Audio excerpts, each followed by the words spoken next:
Hello, everyone, and thank you for joining our webinar, Recognizing Healthy Soils. This is Heather Creeman, the Executive Director of the Nebraska Recycling Council.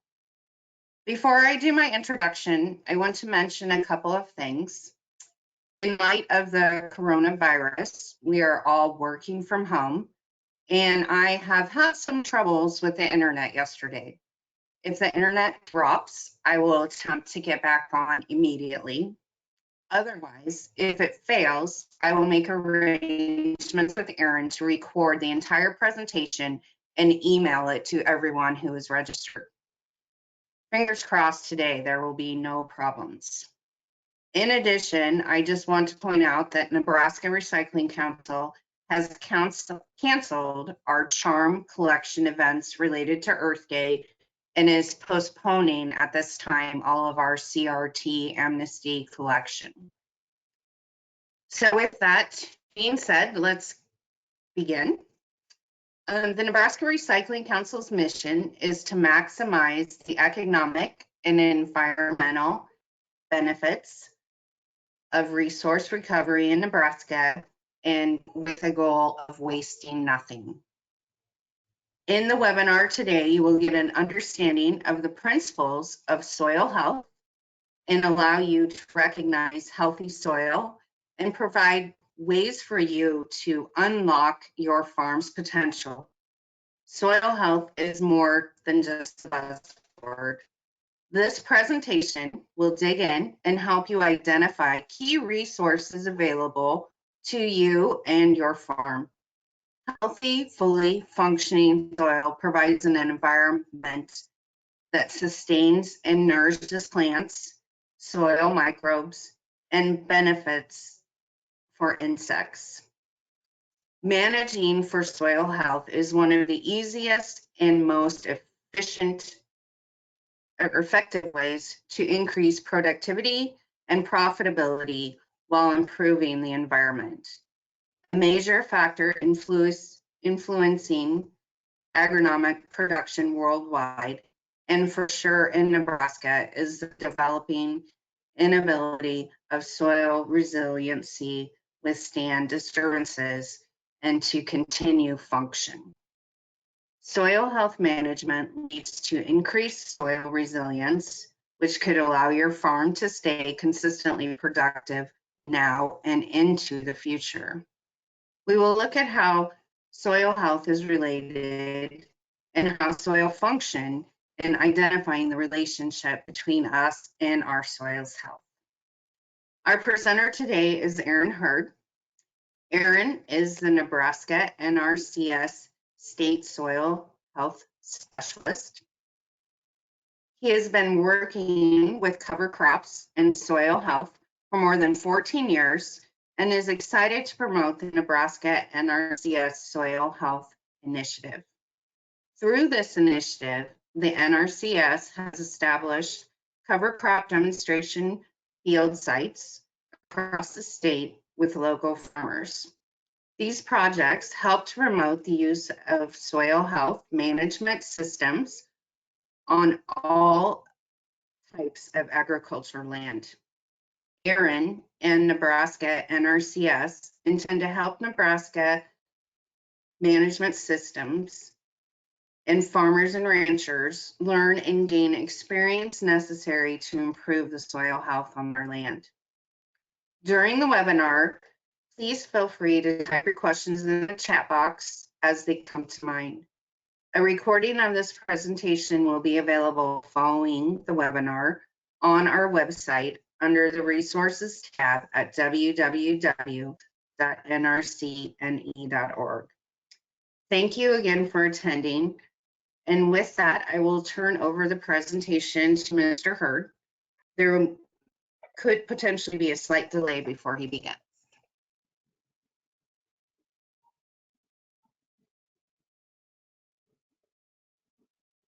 Okay, can everybody hear me? How's that, Heather? I can hear you. Okay, thank you. Well, good afternoon. It is just after lunch, and I really appreciate everybody coming to today's presentation digitally.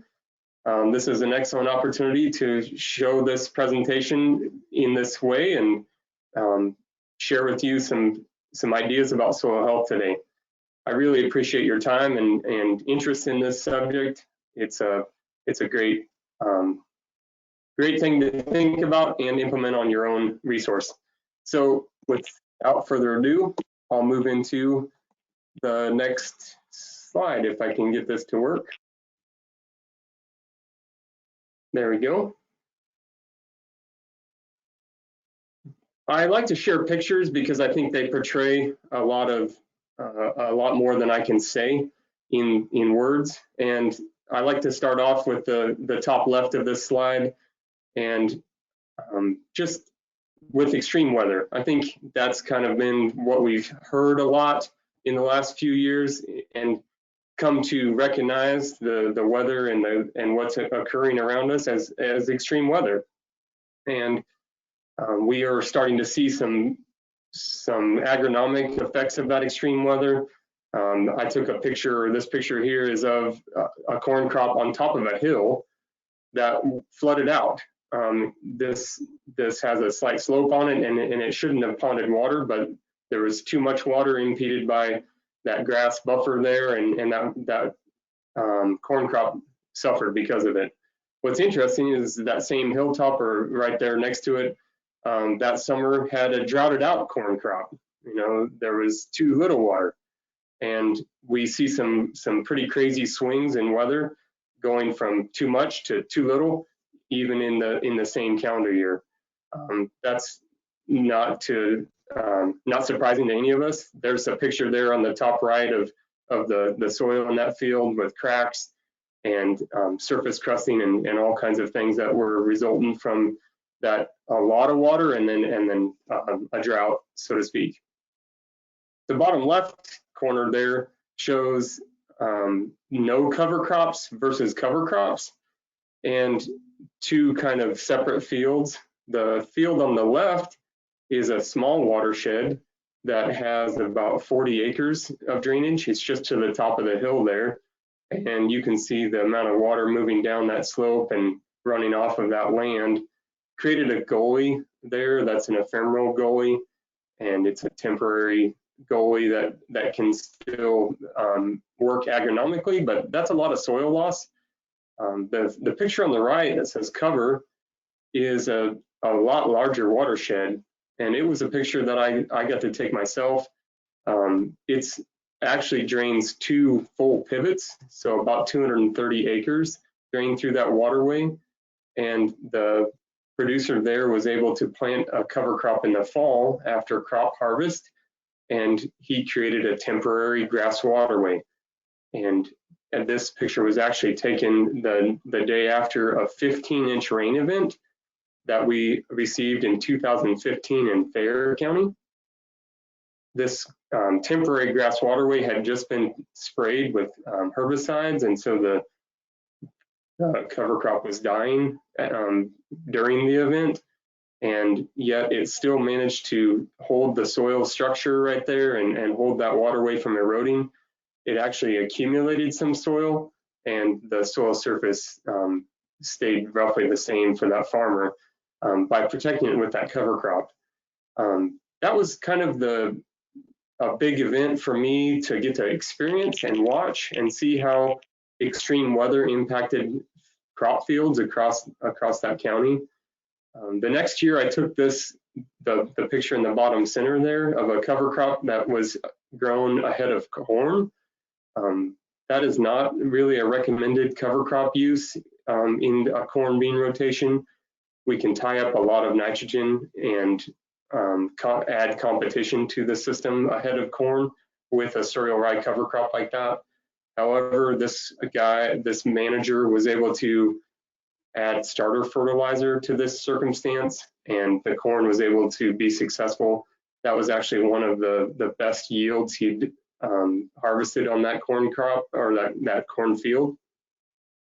And then on the top or the bottom right corner there, we do a lot of infiltration tests for farmers across the state.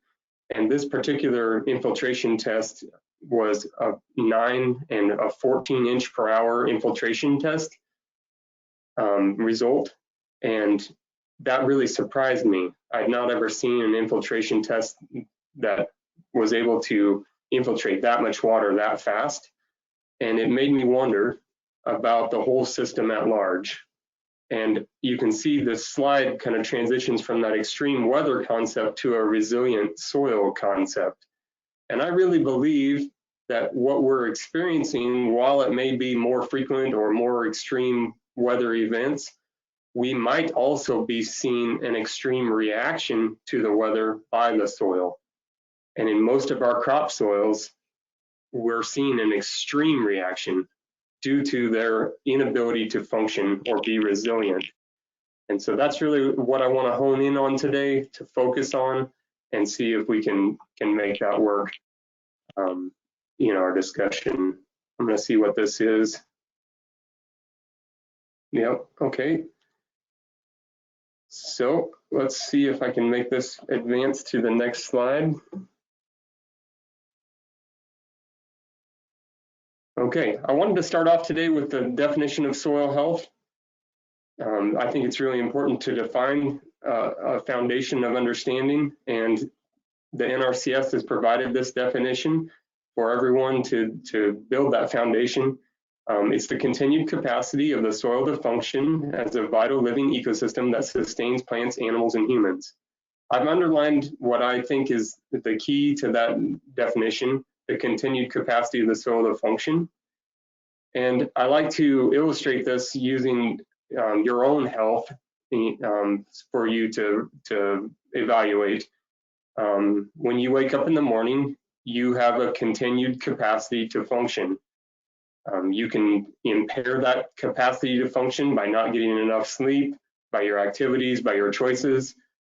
Sometimes you can improve your capacity to function with a cup of coffee in the morning, and in so doing, you can continue to function through the day. The soil's continued capacity to function is simply its health and the things that nature and management cause it to improve or degrade. And so if we can just liken the two, it's the definition of health and then utilizing that to evaluate soil.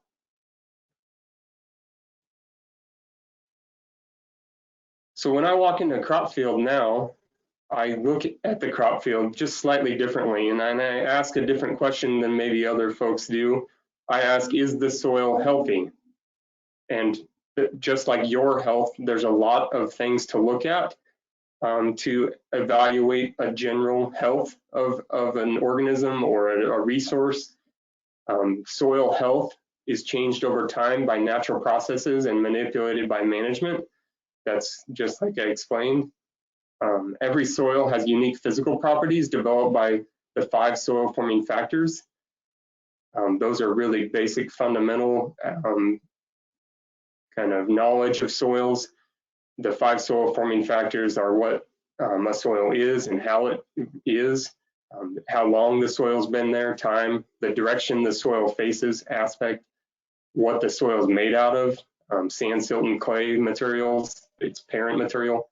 The climate that soil is exposed to can help it degrade or improve or develop or stay the same. And its biological component, the biology that lives there, changes the soil.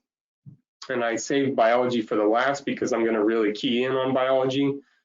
We're talking a lot about cover crops and using cover crops. Well, that's just adding biology to a soil system. Soil function is influenced by biology, which is impacted by management.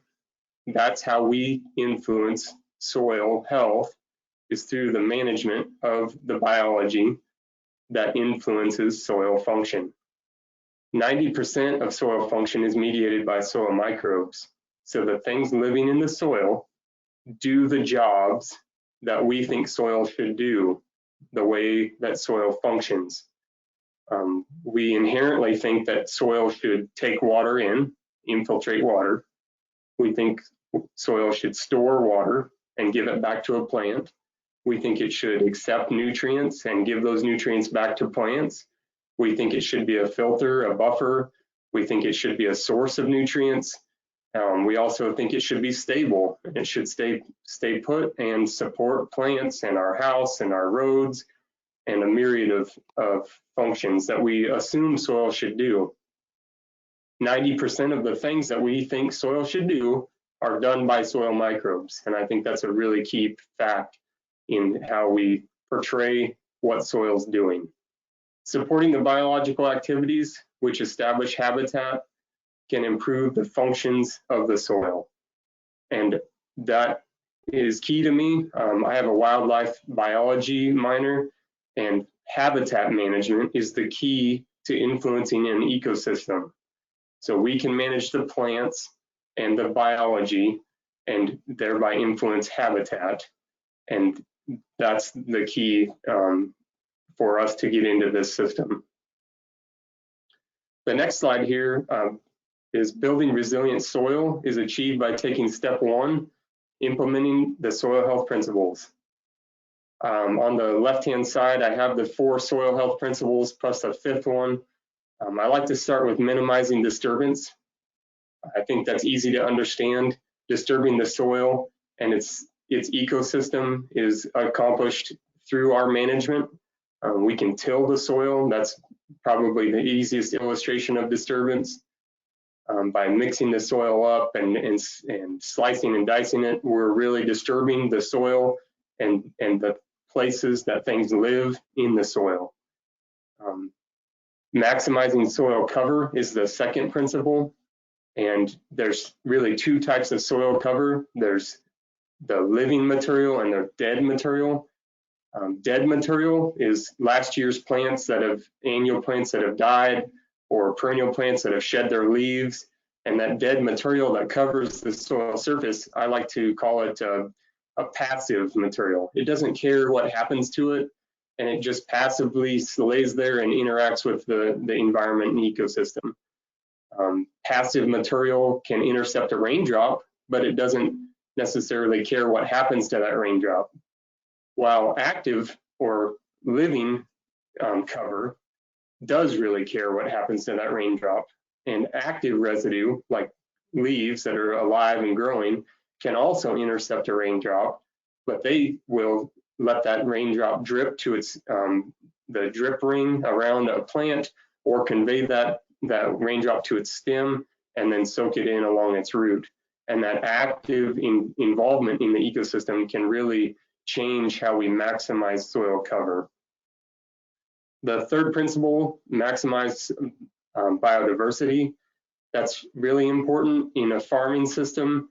We're trying to achieve the most productive ecosystem that is available to us to produce healthy and a lot of good crops, and for us to be productive and profitable. So maximizing biodiversity is key to that, because we're working in an ecosystem that we're trying to keep it very low in the cereal state progression, where we're not wanting to grow crops in a forest, but we're not also wanting to grow crops in a desert and bare soil. So we're trying to keep that crop field and the ecosystem in a more biologically rich and diverse ecosystem. And we do that by adding biodiversity in plants. That's what we're in charge of. And those plants interact with other biology and thereby help the soil ecosystem be diverse. Provide continuous living roots is the 4th soil health principle on the chart there. And I saved that for last because I'm going to really key in on this as we move into the next discussion. Continuous living roots are really critical because they're the bridge between the soil ecosystem and the soil's source of energy, which is the sun. So plants photosynthesize carbohydrates, and they share those carbohydrates with the soil ecosystem. And that bridge between the sun and the soil conveys all the energy and food that the soil ecosystem needs to thrive and to continue. And so when there's not a living plant and its root in the soil sharing that resource, the soil ecosystem goes into a digestive or a composting kind of ecosystem, and then it eventually will just shut down and things will go dormant. And so it's really important to keep that continuous living root to provide that living and vital ecosystem that we're trying to achieve. Integrating livestock is like greasing the wheels. Integration of livestock maximizes every one of these principles by inputs of biology. So when biology interacts with the soil, there's a difference in the result than if we impact that soil with more metal or more management. A cow interacts with the plant by pulling on it, and the plant responds to that grazing event with a hormone release into the soil that can't be duplicated. So that's just one little nuance of grazing that we can't duplicate with a mower or any other management tool that we have. So as we think about those principles and what they do for us, this picture really illustrates how managing for habitat, organisms will form wet stable aggregates, increase water infiltration, drainage, aeration, and build soil organic matter. I like this picture because it allows us to discuss habitat. There's 5 aspects of habitat that everything in the world needs to live. Everything has a habitat, and habitat includes food, water, air, and those 3 are easy. But the 4th and 5th are space and shelter. And those are really, really hot commodities in a soil ecosystem. Space is the most limiting resource or habitat piece of the habitat in a soil ecosystem. Space underground is really hard to come by, and it takes a lot of work to create space. So as we place plants onto the soil ecosystem, the roots grow down into the soil and they have a root pressure tolerance. They can shove the soil out of the way with their root tips and build space for themselves into that substrate. And by doing so, all biology creates this space underground. And when they create that space, they're establishing habitat. This is a great segue into what management does to soil on a crop field. A common problem in Nebraska that I've seen on basically every crop field that I've investigated are tillage-induced root restrictive compaction layers. And when we think about the space that's needed in a soil for organisms to grow, and then we think about compaction, we're simply talking about the density of soil. And soil that is optimal or normal or the engineering standard of soil, it's 1.33 grams per cubic centimeter of soil per given volume per that cubic centimeter. What that means is it's half soil and half air. And so when we talk about compaction, we're just talking about more soil than air in a given volume. So we increase the density of the soil per given volume. I finally found a really good illustration of what occurs from tillage and the root restrictive compaction layer that is developed from that tillage event. Every tillage equipment, all tillage equipment, exerts force down on the soil's substrate. As it moves forward through the soil, I grew up pulling a disc through a crop field, and I think about tillage in that way moving forward. But I've begun to realize that there's a constant force down on the soil. I did some mental math and can portray this a tandem disc. A disc is something that we can usually associate with and have seen. Every one of those disc blades is exerting around 250 psi onto the soil. That's a lot of force down, and that creates a really tough compaction. So it's literally just shoving down on the soil, and the air leaves that space. And so this illustration on the right here shows different compaction layers that I've seen in most crop fields, and it likens them to a tillage equipment, piece of tillage equipment. The top one there at 2 to 4 inches is a field cultivator. So that's really light mixing of the soil surface, and that creates a compaction layer at 2 to 4 inches. A disc layer is usually around 6 to 8 inches. That's what I talked about, that 250 psi per disc blade. That's a lot. That's a really usually dense layer at 6 to 8 inches in a crop field. And I've even found that in gardens where a rototiller will go through the garden and leave that compaction layer. What's amazing to me is that I usually find a really straight and flat compaction layer at 12 to 16 inches in a crop field. And that's a really historic plow pan. Plowing was the normal even 50 years ago and on up. And then, there's still people that are plowing, but it's really pretty rare. Plowing definitely worked. It inverted the soil and allowed for productivity, but it created a really dense compaction layer at 12 to 16 inches. I get a lot of questions on the bottom right about deep ripping and the impacts of deep ripping. I find these waves underground that are portrayed there from the deep ripping, and those are just simply more compaction layers that are in a different orientation. That deep ripper still has a lot of down pressure, and it leaves compaction layers that end up being wavy. Instead of straight, it's wavy, and we still have a problem. The deeper the compaction layer, the more serious a problem it is in my mind, because soil biology decreases as we go deeper in the soil. And like we talked about, soil biology builds its own habitat, its own space in the soil. And that space creation is what decreases bulk density. So we can improve the dense soil there by decreasing its density with space. And that only happens when biology lives there. I found this portrayal of root restrictive bulk density. The little diagram on the right shows a typical crop field with tire traffic and tillage compaction layers and the bulk densities associated with those different layers. Typical surface soil in a crop field comes out to 1.43 grams per cubic centimeter. That's really a standard cropping system bulk density.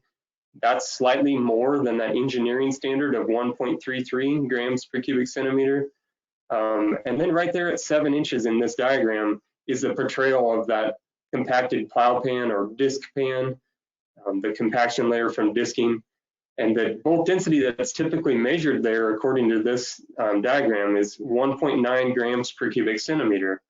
And I like to point out what that results in. And I found this chart on the left that shows the root restrictive bulk densities, ideal bulk densities that affect root growth, and bulk densities that restrict root growth. If you notice, there's different soil textures across that chart. Every soil texture influences the bulk density that plants can still withstand and grow in that soil. The roots can withstand. Sandy soils have more space in them, and so they're just inherently more dense because the sand grains are larger and more dense themselves. And so the density can be a little bit higher there, and roots can still grow through them. So ideal bulk densities there are like 1.6 grams per cubic centimeter. While most of the soils we deal with are silt loams or silty clay loams in eastern Nebraska, the ideal bulk density there is 1.4. If we move across that chart to bulk densities that restrict root growth, you can see that compaction layer that's achieved with a disc, that 1.9 grams per cubic centimeter, will inevitably stop all root growth. And this chart is portraying normal agronomic cash crop roots. So we can liken that to corn or soybeans. And those roots are restricted when they interact with a density of 1.9, or you can see the numbers there around 1.8, 1.75, and on down, depending on the soil type. So that top restrictive layer really does stop root growth. And what happens when a root tip interacts with a high density like that, it turns sideways and it starts to grow laterally. And that's what was portrayed on this picture here in the top right, in the corn crop.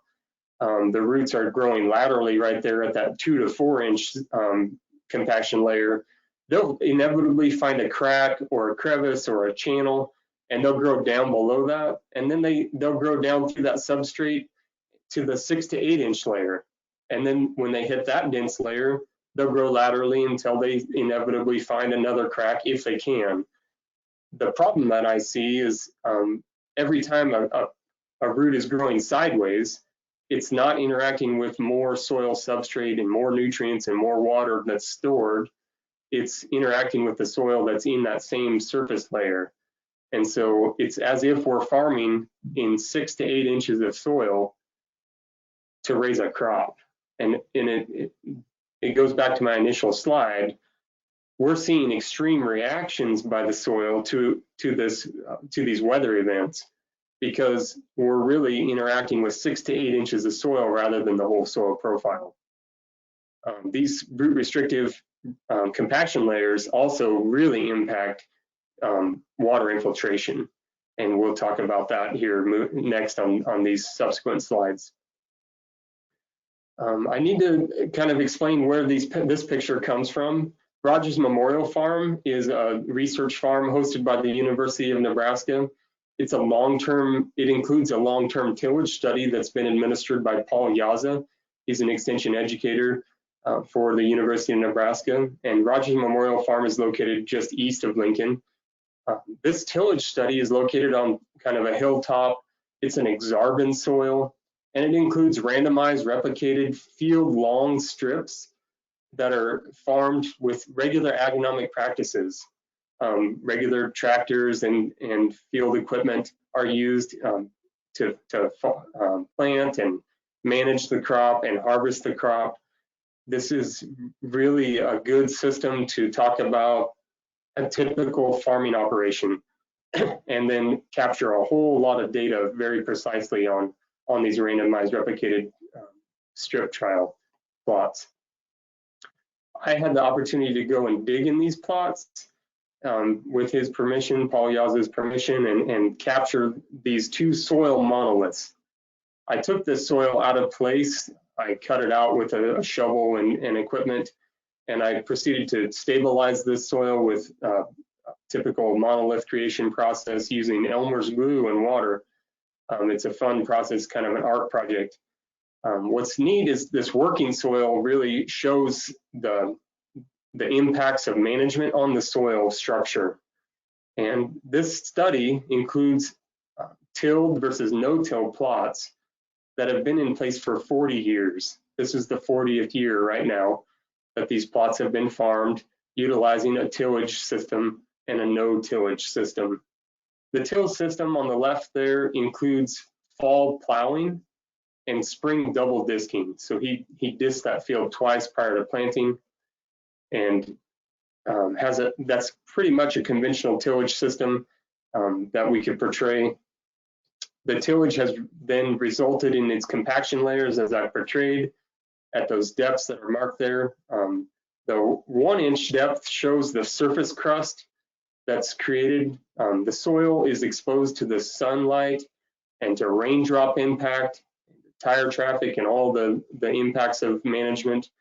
That has resulted in that unconsolidated surface crust at 1 inch, and it separates from the soil right there. It's not attached. There's no structural integrity that holds it together. At 3 inches, there's a dense compaction layer. I'm pretty sure that's from tire traffic in that row, and or light disking or field cultivation could be at that depth. At 6 inches there, we see a wavy line, and I'm pretty sure that's from disking. That seems to be a really dense layer in this soil monolith, and it has created this feature in the soil that goes across the entire treatment application strip of a wavy line like that. And at 8 inches there, 8 to 10 inches, there's a flat line on the top of the subsoil. That's where the plow drops to and can't go any deeper. Exarban has a really dense clay surface that restricts the depth at which that plow can descend, and it's created that plow pan. So what's really interesting about the no-till side is that after 40 years, the no-till system has resulted in a much different soil monolith. It all started looking like the tilled side. And through 40 years of management, the color has changed, and those tillage-induced compaction layers have basically disappeared. You can see the roots sticking out all the way down, and the influence that has had on the soil structure. So in light of that, I'd like to portray some of this data from Paul Yaz's study. The corn and soybean yields are there on the left center. I like to look at the bulk densities. In the no-till system, he's achieved a 1.1 to 1.2 grams per cubic centimeter. But in the plowed plot, we've seen those agronomic standards, that 1.43 that I talked about, in the 1.39 and 1.45 grams per cubic centimeter. This data really portrays what happens to the infiltration rates that are achieved with those changes in bulk density. And you can see there under the picture are the saturated infiltration rates in inches per hour. The tilled wheeled track, that's where tire traffic has impacted the system, has an infiltration rate of 0.2 inches per hour. That's a really, really slow infiltration rate. Where there hasn't been tire traffic in this field, it only has a 0.4 inches per hour infiltration rate. That's really, really pretty slow as well. Less than half an inch per hour infiltration rate. Most of our rain events are at a half an inch per hour rate. In the no-till system, where tire traffic has impacted the soil, we're still pretty low. You can see 0.6 inches per hour. But what's amazing is that in this controlled traffic system that Paul Yaz has implemented on this study plot, over 2/3 of the field are not impacted by tire traffic. Only around a third has tire traffic on it. And so the other 2/3 of the field has an infiltration rate of 4 inches per hour. And that's pretty extreme difference there, about 10 times what the tilled field has for infiltration rates. So that's, in my mind, substantial. Soil health assessment, I talked about how the NRCS is doing soil health assessment. It's based on soil dynamic properties. We can go out and analyze soil health using a protocol that we've developed. We look at the biological activity, the bulk density, the color, and the aggregate stability and the structure that we observe in the soil. And we're accumulating data for folks, establishing benchmark assessments, and then coming back a few years later to see how the soils change through time with their management. That's really important to analyze the health of the soil, is to watch it through time. I have my own soil health experience in a greenhouse. I thought this might be applicable for some folks on this webinar today. I started off in 2012 doing flower farming. We grew flowers for the cut flower industry for florists to arrange and sell. This was in Thayer County in Bruning, Nebraska. We had a cut flower farm, and I portrayed some of these pictures to show the typical high management system that occurs in a hoop house. I had kind of an aha moment when I realized that every bed in that hoop house was a separate field. It all had its own crop rotation, and I had to increase biodiversity and decrease disturbance, those soil health principles. When I started implementing those practices, we started having a lot better results with better crop yields, better flowers production, bigger blooms, stronger stems, and longer vase life. We had a lot of success implementing soil health in a greenhouse system by growing plants in the soil there, not in raised beds or something like that. So I like to portray that. We used cover crops and grew plants year round and implemented the soil health principles. With that, I'll take questions on that later if we have time. Nebraska NRCS has developed a soil health initiative. I'd like to just briefly explain that we're testing or portraying soil health management across the state by partnering with other partners. We're implementing demonstration projects similar to Paul Yaz's project. We're doing cover crop studies in randomized replicated trials across the state on different fields. Here's the star locations of all of those trials that we're doing across the state. We wanted to spread them out so that we could look at different climates, different management systems, different types of crops are grown across the state as well. Some of the field projects include cover crops versus no cover crops, and we have over 21 questions being answered on those 17 field projects. Some of the fields are answering 2 or 3 questions, and so that gets to be pretty complicated when we have 2 or 3 research projects on one field. The NRCS has also established a demonstration ranch initiative. We're actually testing soil health management on rangeland by impacting grazing management, prescribed fires, and weed management, and invasive tree management, things like that. And so there's 9 locations where we're demonstrating soil health management on ranchland or rangeland. The next portion of this I'm going to step into is the ag census data from 2017. I think it gives us a really key snapshot to portray where we're at today in Nebraska, and I wanted to leave you with this sort of picture.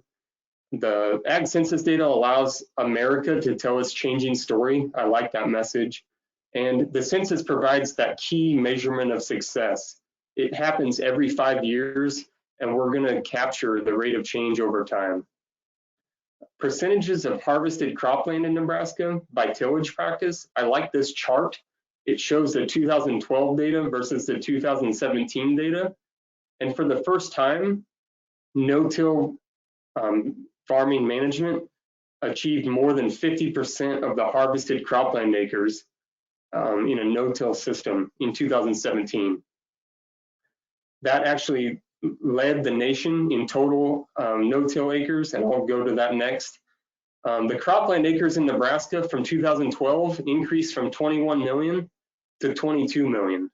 And I think we've all noticed that or thought about that in the amount of sod busting that has occurred. That's a historically high number of total cropland acres harvested in 2017. And I wanted to go next into the definitions of some of those tillage practices, because again, I think it's important to build a foundation of understanding. No-till in this sense means not disturbing the soil with tillage practices. Reduced tillage means tillage operations that reduce the disturbance, such as strip till. And intensive tillage in this sense means tillage operations that bury crop residues and expose soil across the whole field. And a cover crop is defined as crops planted primarily to manage soil fertility on a crop field. You can see the things that we're using cover crops for. On this slide, you can see, looking at both no-till and reduced tillage practices, that's kind of conservation practices that are implemented on a crop field. Kansas has 86% of its harvested crop acres under those reduced or no-till systems, and Nebraska has 83%. Just no-till practices, harvested cropland under no-till practices, Nebraska leads the nation in those, the percent harvested acres, 52.7%, and I think that's a pretty good thing to hang our hat on. We've seen a lot of successful adoption of no-till practices in Nebraska. I like to look at the big picture. Our demonstration projects across the state have resulted in a lot of data, and that bulk density data is really important to me because we're hoping that the bulk density will decrease through time as we implement cover crop and soil health management on those fields.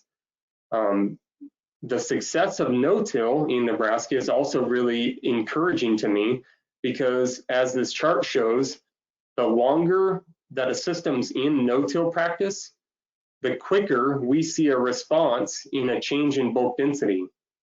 And so if we look at the top line there, the farm in Nemaha County has 25 years of no-till, and its average bulk density in 2016 was 1.25 grams per cubic centimeter, and it decreased in 2018 to 1.22 on average across that field.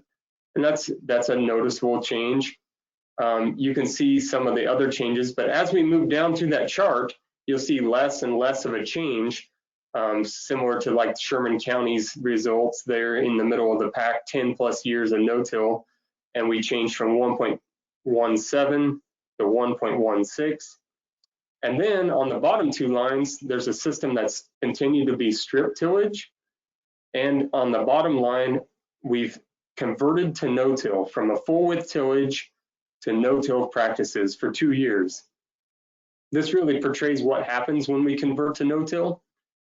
The soil actually increases in density because it settles down. The tillage was actually fluffing the soil up kind of without the proper support of biology. It's not a sustainable bulk density. It doesn't last through time. And so that 1.08 was kind of a false positive. And then 2 years into no-till farming, we've come down to the density of the true soil, the 1.23. And we're encouraged by that because it's not 1.43. We think cover crops adding to that system and that convert to no-till system is helping it. So we're excited to watch that through time. The top 10 states for harvested cropland acres with cover crops. So I like to portray how we're doing as a state with the adoption of cover crops. We looked at no-till adoption. Now let's look at cover crop adoption. And in 2012, we had 1.9% of the harvested acres were reported to have a cover crop on them. In 2017, we had 3.8. That rate of change was fairly substantial, and it ranked us 5th in the nation for rate of change. That's really exciting, and I think that rate of change has continued into the next 3 years. I've definitely seen an increase in the number of cover crop acres across the whole state. On this chart, this is fairly confusing, but I like to work through this. Let me just flip to this chart. This shows both of the things. Nebraska cover crop acres reported within each acreage size or class of farm.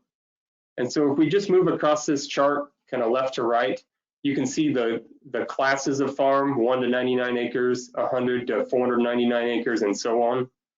And then the numbers from 2012 are shown there, the total acres of harvested cropland with cover crops in those different classes of farms. So the total of 357,000 acres, that's what was portrayed in those 2012, in the 2012 data. Then we move to the next column over, the 2017 information. That shows the 747,000 acres that was reported in 2017. But I also added the number of farms that were growing cover crops in those different classes of farm. And I think that's really important to recognize that what size of farm is growing cover crops in dominance. And then the next one shows the percent change in those columns. And so the largest percent change was in the 500 to 999 class. That's a good sign because those have a lot of farms in them and there's more acres to work with. And you can see that in the last column, the total number of farms and the total number of acres in each of those classes in 2017. That's total harvested acres and total farms reporting in 2017. So we have some good things that we can learn from this chart and where focus areas. So I like that. A lot of this presentation was achieved with my partnership and the NRCS's partnership with Nebraska's On-Farm Research Network. If you've not heard of this network, it's a national acclaimed network. We've got a real resource here in Nebraska's On-Farm Research Network. Their effort is to pair researchers with farmers to do research on their farm fields, answering questions that they have, just really similar to our soil health demonstration fields. And all of this network and the data and their reports are found on CropWatch. That's a really great communication tool that's available to us in Nebraska, hosted by the University of Nebraska there. And go and check that out. Nebraska's On-Farm Research Network has a lot of studies on cover crops and really all sorts of agronomic questions that are being answered across the state. CropWatch was also able to host a soil health initiative page for all of the projects related to soil health that are being done in Nebraska. So I'm really excited about this page. You can go and find that there on the CropWatch website as well. Look for soil health. And the case studies that the NRCS has partnered on are also found on this page. I like to leave with this slide because I think it's everybody's duty. Every citizen should have a land ethic. Even folks that don't own land should still have a land ethic and understand what motivates them and how they think about land management. And I just ask, how can you improve Nebraska's soil health? Really just dig a hole, dig in and learn a lot. There's so much to learn in soil. And really quickly, we can see right there, there's a 6-inch compaction layer in this crop field that's restricting water infiltration, causing surface water to move and to accumulate in that center waterway there and run off that field. There's some soil health experts out there that like to say, we don't have a runoff problem. We have a water infiltration problem. We can't get water to soak into the soil. And so I like to leave with that slide. USDA is an equal opportunity provider, employer, and lender. We like to service everybody and provide an equal opportunity for those folks. And here's my contact information. If you'd like to contact me, it's best by email, and I can get back to you right away. There's a lot of information located on our NRCS website. Just search for Nebraska NRCS, and you can find a lot of soil health information as well as other information there. So with that, Heather, I'll leave it for questions, and we can go back to this slide. I'll leave my contact information up for a little while and open it up for questions. Thank you, Aaron. I appreciate your time and your willingness to do this webinar for us. And I do have a few questions. So my first question to you is, does tilling the soil make it easier for weeds to take root?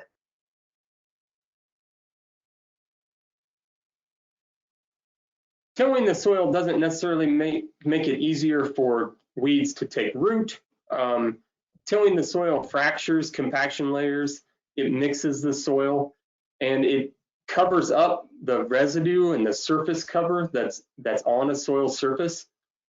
And what that does is it allows light to penetrate the soil, and those seeds, those weed seeds, they're usually very small seeded plants. Those seeds need to have light interception for them to germinate. And so when there's more light in a soil system, then we have more weed germination. And the weeds then germinate, take off, and they can grow quite successfully. Tillage does decrease bulk density temporarily, but it really leaves behind dense soil clods that roots can't penetrate. So the root growth that occurs in a tilled system basically occurs in all the cracks and crevices, but not into the soil aggregates where water is stored and where plant nutrients are stored. And so it's kind of a false ability for the plant to grow its roots down into the soil profile. It's not sustainable like I talked about, and it's not resilient. It doesn't withstand disturbance very well. So it takes a lot more inputs to grow a crop in a tilled system. Good question. My next question would be, can the cover crop technique be used for home gardens? And what would be your advice for the home gardener? That's a great question too. I think that cover crops are a perfect opportunity, a perfect tool in a home garden. I use cover crops in my house plants.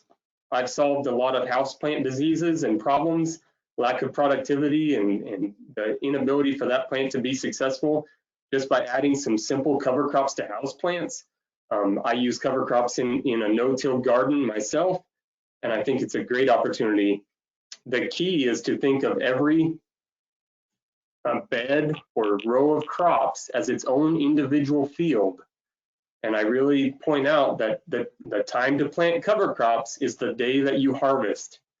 And so when I harvest brassicas or lettuce, even peas, or when I'm done harvesting green beans or sweet corn, I terminate that crop right then. I'll chop it down with a knife or a weed eater and plant a cover crop immediately.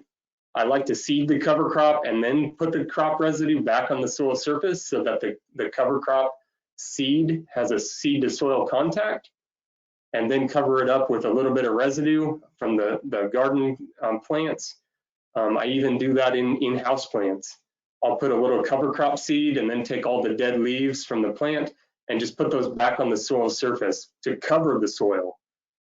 The key principle or the rule of thumb is that you should never see a healthy soil. And that is in any place that we have soil functioning, even in a house plant. So it's kind of fun to grow plants or cover crops in your house. It's a really neat learning opportunity, and it's really helped a lot of houseplants for me. I've seen a lot of improvement in my garden. I'll have a lot of water runoff from my lawn that goes into my garden, and then suddenly it just disappears. So the infiltration rate is increasing in my garden, and I'm seeing an increase in productivity. So that's a really great question. One more aspect of that question that you asked was what type of cover crops to use. I really like to use frost-killed cover crops, those that don't successfully overwinter very well. Predominantly, I use a lot of oats. Oats associate with fungus, especially mycorrhizal fungus in the soil, and oats are really pretty easy to frost kill. But there's a whole myriad of cover crops out there. You can go to Midwest Cover Crop Council and investigate the cover crop species that do frost kill, and that can be a great starting point for cover crop species. You can also just search for cover crops online, frost killed cover crops, and we may even have a cover crop tool available on the NRCS website as well. Great. I have one more question that you might have already answered, but I just want to make sure that I get to everyone's questions. How can we best manage healthy soil in home gardens? Yeah, so I really am portraying that those 4 management principles or soil health principles are the key. And so we have to disturb the soil less. We have to keep it covered all the time. We have to have a living root year round, and we have to diversify. So we really need to establish a map of where the crops are in a given year, and then create a crop rotation. And in a garden, it seems as if we should be able to remember where those crops were when, but it's really hard to remember where you grew a crop 3 years ago even, and 2 years ago, half beans last year. And so we really need to establish some maps of where we grow the crops, and then establish that cover crop right away after harvest. I don't leave the plant residue standing. A lot of folks, I used to leave my sweet corn stand throughout the whole season, thinking that it was doing some good staying there. I chop that all down, carry it off to the edge, plant my cover crop, and then throw those corn stalks back out on the garden. I'll chop them up and make them smaller so that it's a little easier to manage. But really plant the cover crop right away after harvest and implement those soil health principles. I use a lot of compost. The municipality here, Lincoln, gives away free compost. So I've put inches of compost onto my garden. And the key is don't mix it in. Leave soil in layers and just build layer upon layer in your soil system, and it will start to function really, really well. Well, Aaron, I appreciate your time. I will end the webinar now that we have reached our 1 hour limit. Thank you for all the valuable information that you have shared with us. You're welcome. And thanks everybody for attending.